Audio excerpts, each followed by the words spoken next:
We are born free, and we will die free. The time in between, though, that's complicated. In that time, governments, institutions, and our egos will limit our ability to find true freedom in this life. These are real stories of real people overcoming the odds, persevering in justice, and unlocking their potential. Welcome to Finding Freedom. Here's your host, John Odermatt.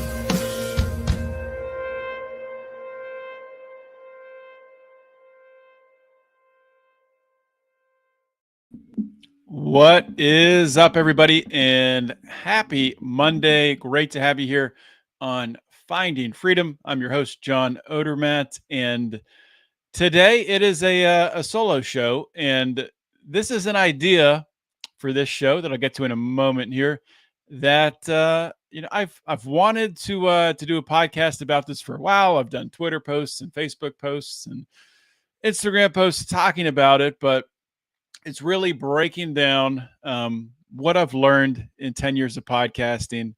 So you can really, go down this podcasting journey if you want to, and not make all the same mistakes that I did. So we'll get to that in a moment.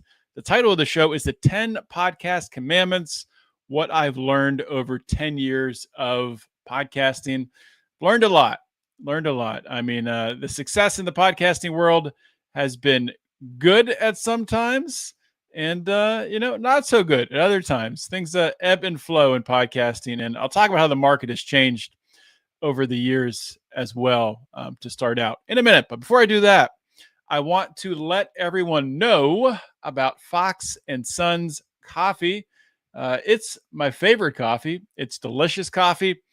It is Fox and Sons is owned by my good friend Stephen Fox. He's an entrepreneur who started this business as a way to teach his sons about entrepreneurship and as a way to embrace something he really enjoyed, times he really enjoyed sharing with his own father, drinking coffee in coffee shops. So you can save at Fox and Sons Coffee by going to foxnsons.com.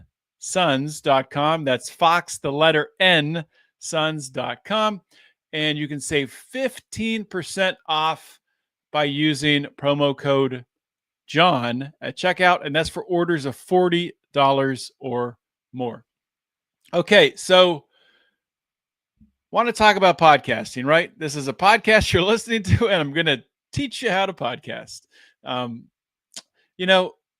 think it's important to get back to kind of my origin story in podcasting for like a super brief moment. I don't want to go in depth here, but just to give you an idea of where I came from, where Lions of Liberty did, if you're new to us, and all that stuff, just so you have an idea of sort of my past, if you're not familiar with what we've done here at Lions of Liberty. So we started Lions of Liberty as a blog back in 2012, I think it was. And then in 2014, I believe that was the time frame. That was when Mark Claire, my former colleague here at Lions of Liberty, who has left the show, went on to start his own podcast, but now he's moved on from podcasting. Learned a lot from Mark over the years, and I'll share some of it today. But Mark started out in 2014 with the Lions of Liberty podcast. Long story short, over time after Mark started podcasting, this was in the early days of podcasting, we quickly determined you could reach a lot more people by putting out a podcast than by writing, website and blog entries, trying to get people to read them. And as we figured that out, I started my show in 2016, I believe January of 2016, which was called Felony Friday. I almost said Finding Freedom, which is called Felony Friday, focused on the criminal justice system entirely. It evolved into the show where I almost exclusively interviewed people who had been to prison for nonviolent drug crimes, sharing their stories, sharing things they'd overcome. A lot of these people convicted, falsely convicted, just some terrible deals, some sad stories, but some great triumphs as well. And one of the main reasons I changed the format of the show to Finding Freedom, talking to entrepreneurs, talking to business owners, talking to health experts, talking to faith leaders. It's because I felt like Felony Friday was getting misinterpreted. People were hearing these sad stories and they were missing the triumph in them when people were finding success after prison. So that's one of the reasons I pivoted, because I felt like I couldn't really get, or I wasn't getting across the main intent of my message. But anyway, so that's about 10 years of podcasting for me, since I started podcasting on Mark's show on the original Lions of Liberty feed, filling in, coming in. We did group shows called Libertarians in Living Rooms Drinking Liquor. I would do a segment on Mark's show called Felony Friday, which eventually turned into the show. Brian started out, I believe, 6 months to a year later with his show, which was called Electric Liberty Land at the time. Of course, that has evolved into Mean Age Daydream. So Lions of Liberty, we started out, I believe, maybe a week, or Mark started the feed out, I believe, maybe a week or a month or something like that, after Tom Woods launched the Tom Woods Show. At that time, there were no other libertarian podcasts, and that was our niche, the libertarian community. We got a lot of our following initially from posting on a website called The Daily Paul. For those of you old school Ron Paul supporters, like I said, this was back in 2014, I believe, the year that we launched the podcast. Of course, prior to that, we were posting on the Daily Paul all of our written content. So people were very familiar with us, and our website got a lot of traffic. So we built a base of interest, and we generated credibility prior to launching the podcast. So there was a network of people who were already attentive to what we were doing, which I think is important to kind of lay the groundwork for us. I'm going to get into these 10 podcast commandments. So I will say this, we didn't really have a goal. We just wanted to talk about liberty. I mean, that's honestly all we wanted to do at the time, which that was a huge mistake, not having a goal and not tying it directly into a way to monetize. Because at the time we started podcasting, there were none of these, there was no Patreon or locals or any of these things. We actually were very late to that bandwagon. So fast forward to today, I am coming up on 500 podcasts. That's a combination of Felony Friday and Finding Freedom. I should hit that mark, or I will hit that mark, the end of July. In that time, I have not missed 1 week of podcasting. When I say that, I mean I have posted a podcast every single week. I used to publish on Fridays. Now I've moved to Mondays. There has been, I believe, one time, maybe two, where I had to publish a previously published show, which I don't like to do. And there's been times like today where the guest I had last week, once again, fell apart, and I decided to do this solo show. I used to record many, many episodes of content ahead of time when I was doing Felony Friday, because it was very much evergreen content, meaning that you could listen to it whenever and you'd still get something out of it. Because these were people who had a story to share of going to prison, and then the obstacles they overcame to find success afterwards. You can listen to that anytime to hear that story. A lot of what I talk about today, not everything, I would say 50% of it ties into current events. That 50% is pretty evergreen. But I do try to keep my interviews just a week before I publish them. So I'll live stream them and then publish them the following Monday. I'll get into my process a little later, because that is one of the 10 podcast commandments. So without any further delay, let's get into it. The 10 podcast commandments.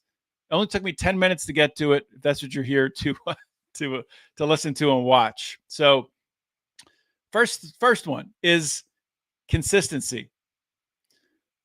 Publish your episode the same day, the same time, every single week.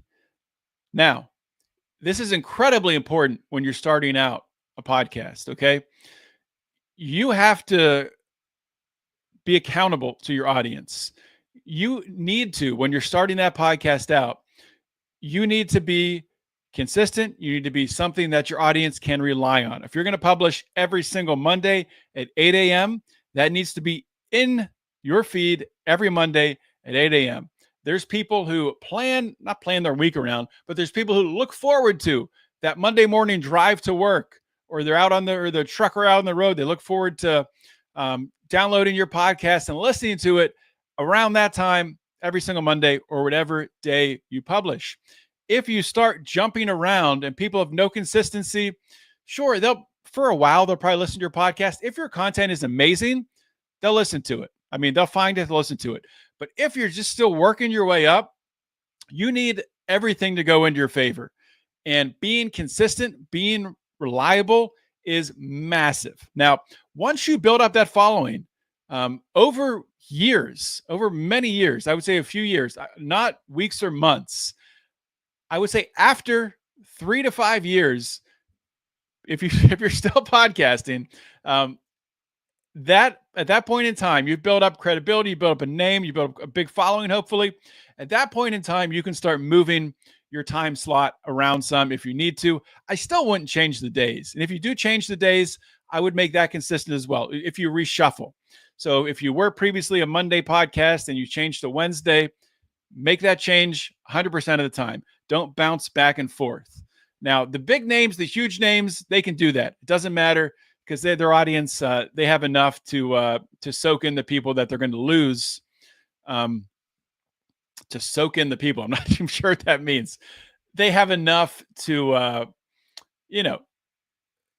get past that. I can't think of the word I'm trying to use. But anyway, it's important. Publishing on the same day, same time, incredibly important when you are starting out a podcast. Now, most podcasts only make it like 5 episodes before people lose interest and the host quits.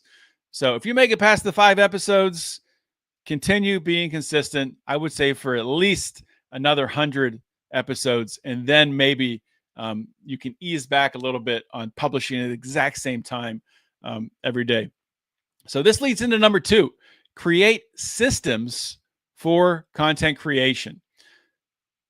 This is so important. I mean, and this really goes down into everything about the podcast. So I have a system for finding guests. I have a spreadsheet where I put my guest on with the day and time of the schedule. I then add them to my calendar. So it's set up. Now guests will move. So I'll move them on my spreadsheet and I'll move them around on my calendar as well. But that initial guest booking system is important. And a part of that system is having a backup plan. So when you're starting out, you probably do want to have multiple episodes in the hopper if you're not comfortable just, coming out with a solo show. If you're not comfortable being on camera alone, just talking, which most people aren't. So if you have a show that is 100% interview reliant, you do want to have a couple episodes in the hopper because guests will cancel. 100% it's going to happen. Just count on it. So have a guest booking system, a guest scheduling system, and then have a system for what the interview looks like. When I started out with Felony Friday, I would write out my list of questions. I would write out my intro. I would write out how I was going to transition from that intro into my questions, what question I was going to ask, maybe a follow-up question that would help to get me into the actual meat content of the interview. Now, this lasted for, I don't know, maybe 50 to 100 episodes where I would plan everything out. Then as I got comfortable, I really stopped planning. And now when I have a guest on, the only thing I will do is I will have that intro, which I read, not verbatim, but I'll have it there for notes. And then I'll have a couple just bullet points. Like if I get stuck, go to this one. And a lot of times when you book guests now, if you book through a PR agent, they will give you, topics the guest wants to talk about. So I will kind of have some of those to fall back on. Also, I also have my own things that I'm curious about. Let me get a sip of Fox and Sons coffee here. So I will have that if I do get stuck at a certain point in time. But as I've continued podcasting and gotten more experience, I've really focused on trying to make things more and more conversational. Okay. And then, so that's the interview part. Then you got to have a editing and publishing system as well. So I have a system now that has evolved with Spotify now publishing video content. So streaming now, I want to make it as simple as possible to publish everything. So now I stream directly to YouTube, Twitter, Facebook, Rumble. I stream it, it's done. I don't touch it again. I used to have to upload the video, but now whatever, let's get it out there live. I don't know if that's the ideal way to do it, but for me at this point I'm at right now in my life, I need to conserve time. And if I can just stream and not have to go back and edit videos and post them, I'm going to do it that way. On the audio and Spotify video side, I used to edit my podcast like crazy. For a while, I paid an editor. Now all I do is download it. I use a software called Audacity. So then I take it into Audacity. I export it in a WAV format. I put that audio file through a software leveling app called Auphonic or Auphonic. I don't know how you say it. AUPHONIC.com, I believe. If you Google it, it'll come up, I'm sure. I put it in that. You do have to pay for it. It's not that much. That levels everything out, especially when you have a guest. Really important to get the levels on the same thing. Otherwise, you get this odd thing of you being louder, you being quieter than the guest, and then you're listening along. And anyway, we'll talk about audio quality later, the importance of it. So have the system there. So I take it from the software leveling app, and I take it right into my video editor. I use a video editor called I think it's Wondershare. I think it's Wondershare. Anyway, I tried using Adobe, but Adobe's too complicated, and I'm not doing a lot of editing. So I'll bring in that finalized audio file. I'll bring in my original video. I will detach the audio from the video. I'll attach my updated leveled audio. I'll just clean up my intro a little bit. It's like when I live stream, there's a little gap between where I come on the show and the music. I'll just bring that down to nothing. I'll do the same thing on the back end, export it, goes to video. I go to our website back end. We use Squarespace for that. I'll put all my show notes in there. If we have advertisements, whatever, I'll put them in. I'll record my advertisements. Then I go to Megaphone, which is our hosting platform, and I'll copy the notes over. At this point in time, the video, the finalized video has outputted. I'll attach that and schedule everything and pump it out. So what it does now with Megaphone is you just do one file, and for Spotify, it uses the video one. I think they actually do the video and audio now on Spotify. And then for everything else, it just pushes out just the audio from that MP4 file that I attached. And that's it. I mean, I try to make it as easy as possible. Now, if I was like editing podcasts for someone else, I would probably do more. But for me, I'm comfortable doing this. It's my product, and I'm totally comfortable with the way that I'm producing it. Okay, sound quality is number 3, which I talked about there, so I'm not going to spend a lot of time on it. I would just say this. If you have poor sound quality, you will lose listeners. With that said, I've had episodes with terrible sound quality. I've had guests that have been awful. I've spent hours trying to clean up sound, to make it more listenable, to make it sound better. I've adjusted their voices. I've brought levels up, levels down. I've eliminated noise in the background. I've spent a lot of time on that stuff. And one episode here, one episode there, you had bad sound. That's okay. It's not great. You will lose listeners. But if 95% of the time you have great sound, that's what you can shoot for. Everyone's going to have things happen with sound, unless you're Joe Rogan and you have a professional audio engineer in studio with you. Almost everyone's going to have some problems with some sound. 95 should be amazing. Maybe 5% could be a little less than amazing, but still not bad. If you have even 5%, 10% bad sound, your podcast is just going to fall apart probably. So find a good microphone. I love this microphone. This is the Shure MV7 USB microphone. It's great. It's easy. Works with my Mac. Also will work with the PC as long as you're having a No, it has actually it's two different connections, two different USB connections. So you can connect to any computer with it. It's fantastic. Comes with the software where you can adjust your levels, adjust your gain, um, all of that good stuff. I used to wear headphones when I podcasted. They just freak me out. I feel claustrophobic and I feel like I can't hear, and it's just a weird sensation. So I don't like wearing headphones. I've gone back to these wired AirPods, which I like, and I really don't care how it looks because for me, it's about sound, it's about being comfortable, and it's about being able to engage with my guest. Sure, do I need to make my background look a little better? Probably, which that's one of the things I have on the docket to do this year. So 3, sound quality. 4 is respect.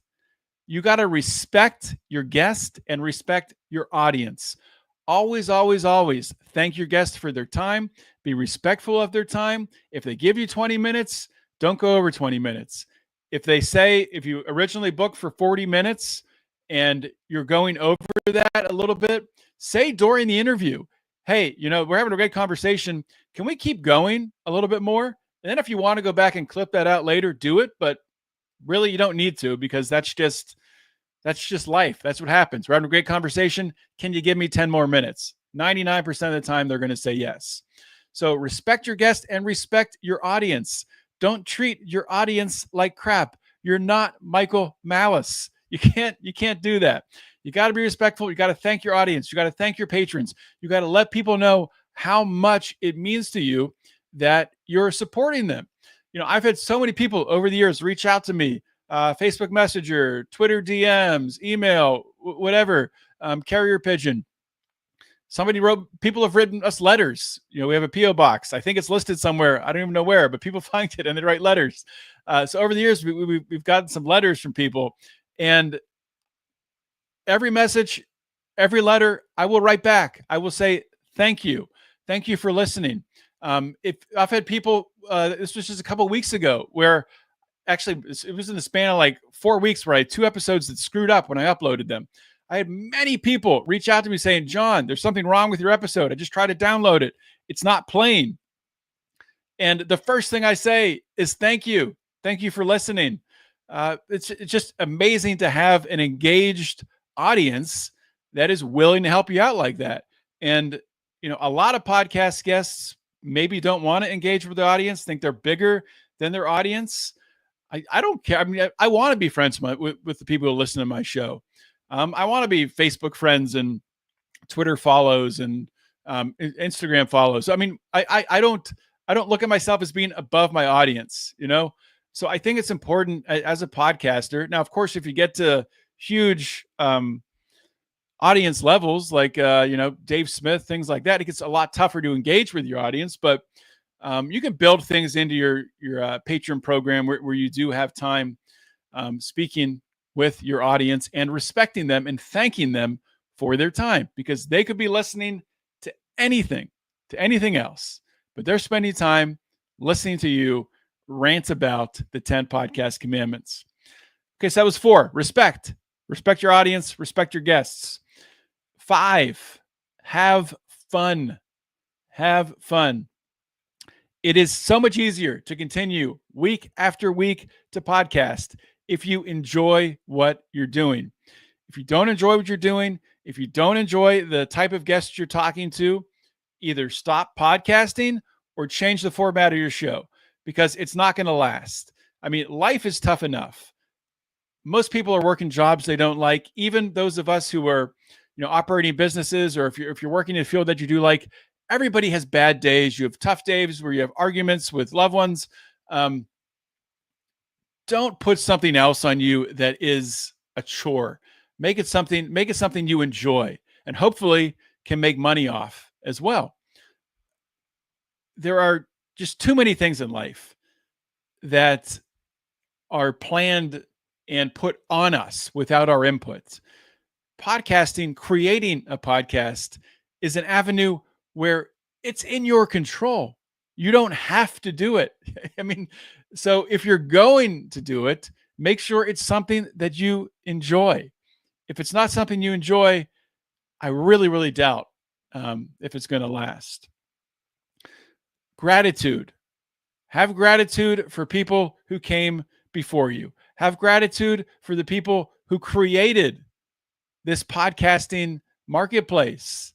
Have gratitude for the Adam Carollas of the world, the Tom Greens, those who created this space where we're able to have these conversations, and it's mainstream now. And you can learn about things, history, health, wellness, politics, news. You can hear from experts, go in depth on topics that even 10, 15 years ago, you could never dream of, that this was possible, that these conversations would be available for free for you to download to your phone and listen to it at any time you want. You can even speed them up to make them go faster so you can get more information more quickly. Have gratitude for that. This is an amazing time to be alive. It's amazing that we can carry these conversations around in our pocket when we're out cutting the grass. We can learn a new skill. We can hone in on an area of development to get better in the business we're in. Have gratitude for it. Be thankful. And as a creator, carry that gratitude into your podcasting. Carry that gratitude into your interviews. So you ask better questions, so you prepare more. Or maybe you don't prepare, but maybe you just care more and you listen more when you're doing your interviews. So number 6, gratitude. Number 7, ignore the downloads. When you're starting out podcasting, do not focus on downloads. If you focus on downloads, you're going to quit. Because for most people who start, nobody listens to your podcast. Your mom doesn't listen. Your dad doesn't listen. Your sister doesn't. Your brother, your best friend, your coworkers, none of them listen to your podcast. And you ask them, hey, did you listen to my podcast? They say, oh yeah, it was great. And you look at your downloads. You asked 5 people and you have 2 downloads. They didn't listen. They're lying to you. Most of the people who are going to listen to your podcast are people outside of your network. It's just a natural phenomenon where the people that you're close to, really, it's not that they don't care about what you're going to say. They just can't imagine that you would say something, that they could learn something from you that they couldn't already learn just by talking to you. So why are they going to listen to your podcast?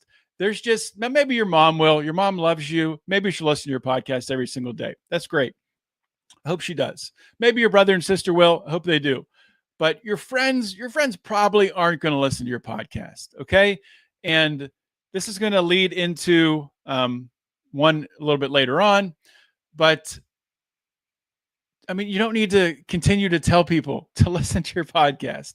You need to go out and find people who resonate with the content that you're putting out, who want that content, right? You don't want to force people to listen to your content if they don't care about it, if they're not interested in it, if they're not going to engage. You want people who are seeking your content, right? So don't pester your family and friends to listen to your podcast. So ignore the downloads. Number 7. At a certain point in time, you do want to start looking at downloads.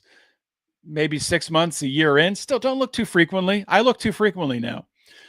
But you do want to get a gauge of your downloads at some point, because you want to see which episodes do better, which do worse.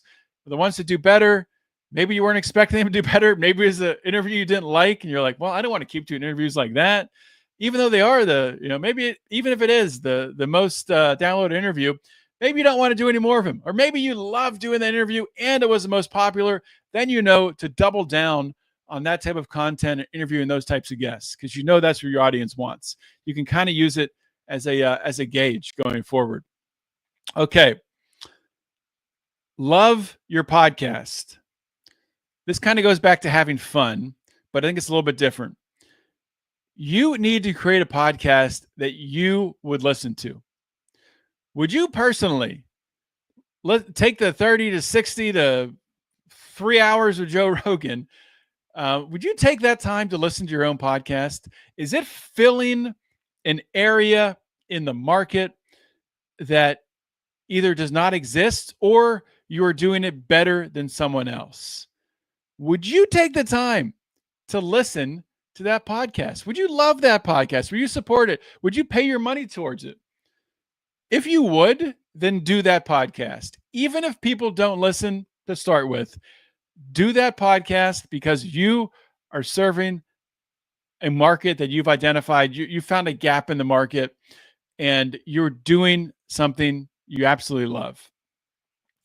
Okay, number 8, love your podcast. Number 9, don't spam your show.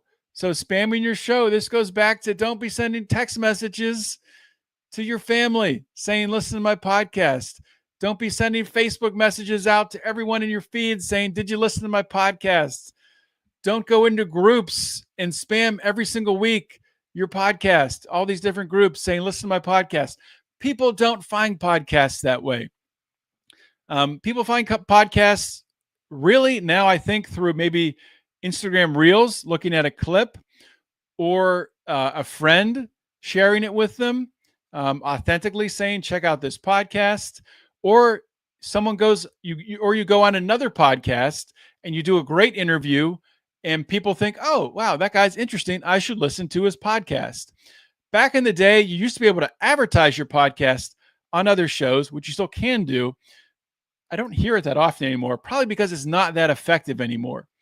If you're listening to another podcast and you hear, hey, check out Finding Freedom with John Odermatt, it doesn't give people anything. Like they can't they're not hearing a snip of the podcast. They're not getting a sense of really what it's about. Sure, you're saying, your tagline, we focus on health and business and faith and whatever your tagline is, but that doesn't really tell you anything. It doesn't tell you if the person's a good interview. It doesn't tell you if it's great conversations. It doesn't tell you about the quality of the guests and the conversation. So it's hard to grow a podcast now. That's no joke. But spamming your show everywhere, all that's going to do is annoy your friends. Okay, number 9, don't spam your show. Spam your show. Number 10, find a mentor. The best way to find this mentor is to find a successful podcaster in the marketplace and provide value to them. Another way to find a mentor is to listen to some of the best podcasters out there. They might not even have the biggest shows, but if you listen to a podcast where you know that someone has something special, if it's asking the right questions, finding the best guests, if it's just listening intently, where you can tell they're listening to deliver just the perfect wrap-up point after a guest answers a question, where they can pull out the key nuggets from a guest's answer to distill them down and deliver them to their audience. Listen to these types of people. Listen to these podcasters that you've identified, and they've become your mentors. You don't have to know them personally. So there's really 2 types of mentors. There's actually finding a mentor, which is very hard to do, but you can do it. Deliver some value. Go make a reel for them. Just send it to them. Maybe critique an episode. No, I don't even know. That's probably a bad idea. Don't critique an episode. Maybe find a guest for them. Say, hey, I heard this guest on another podcast. It was a great interview. I think it would be a great fit for your show. And then after you start to build a relationship, hey, would you listen to my show to check it out? Just give me some feedback. Maybe they will give you feedback. They probably won't. They'll probably say they're going to listen to it, and they maybe listen to, maybe listen to 2 minutes and then turn it off. Sorry if I've done that. It's not intentional. But it's important. It's important to learn from people who have gone before you and taken the lumps so you don't have to. Hopefully, listening to a show like this, the 10 Podcast Commandments, hopefully this gives you some value as well. So this show can serve as a mentor to you. This episode can serve as a mentor to you. And, that's the 10 Podcast Commandments. So consistency, systems, sound quality, respect, have fun, have gratitude, ignore downloads, love your podcast, don't spam your show, and find a mentor. And to wrap them all together, I would say the cherry on top of all of it, which I did not do when I started out. We did not do this at Lions of Liberty. Mark, Brian, and I, we did not do this. So learn from us. Have a plan going in for your podcast. Do you have a product that your market, a service you're marketing around? Is there something that you're trying to drive people towards, something you're passionate about? How are you going to monetize that? How are you going to make money on it? Or is it a hobby that you have, which is okay, I think. But with that hobby, what is that hobby? How's that delivering value into your life? Is it just so you can talk and get things off your chest? Is it to network with people and to meet people and to build an audience so you can become friends with them and get to know more people in a certain space? I think that's extremely valuable. And that's a hobby. And maybe you can't directly monetize it, but in the long run, maybe you do monetize it. Maybe your network improves your net worth, as they say. So I don't think it's a clear, like, you got to have a business plan where you're going to get this many, number of downloads. You're going to turn it into this amount of cash. Maybe that's a way for one podcast to work, but I don't think they all have to be like that. But I think you should really put some serious thought into how you're going to monetize it and how it's going to, or if you can't monetize it, how's it bringing you value? Why are you doing this every single week? Because there's going to be times you got to take time away from your family, take time away from your friends. You have to make sacrifices. You have to be up on when you're on a vacation, maybe editing a podcast, posting it late at night. And, I'm a very loyal person. Loyalty is enough to drive me to do that. It's really a sickness. But a lot of people aren't that loyal. And the first little bump in the road, if they don't have a return, if they don't have a value getting back, if they're not getting paid for it, they're going to quit. And you quit 1 week, then you publish the next, maybe you publish the next, then you miss a week, then you miss another week, then you publish one, then you miss the next 3 weeks, then you publish one, then you miss 6 months, and you're like, why am I doing this podcast? It happens quickly. Most podcasts fail. If you don't want your podcast to fail, follow these 10 podcast commandments. I guarantee you have a great shot at success. And if you can just get past, I think it's 10 episodes, you'll be in the top 10% of podcasts out there. So set a goal, become non-negotiable. If you're starting a podcast, say, I am doing 10 episodes. I'm going to publish on this day at this time. It's a non-negotiable. It's done. It's happening. These are my guests, or this is what I'm talking about. It's all planned out, and make it happen. And then go forward from there and continue. Go forward and prosper.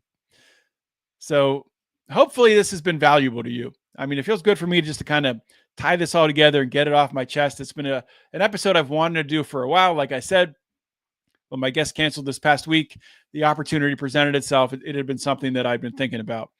I'm going to put an offer out there. If you are someone who has a podcast, thinking of starting a podcast, send me an email. Maybe if it makes sense, we can sit down and talk about it. I could potentially make myself available for hire if you want me to be involved in producing your podcast. It's something we can talk about. It's not something I'm necessarily planning on doing, but if there are people who really do want help, I am willing to help you create a successful podcast. Of course, I won't do it for free. My time is valuable, so you would have to pay for it. But if that's something you're interested in, shoot me an email, john@lionsofliberty.com. Find me on Twitter @John Odermatt. Shoot me a DM, or Facebook or Instagram, whatever it may be. With that being said, I will see you all next week. In the meantime, always remember to keep your head up and the fires of liberty burning.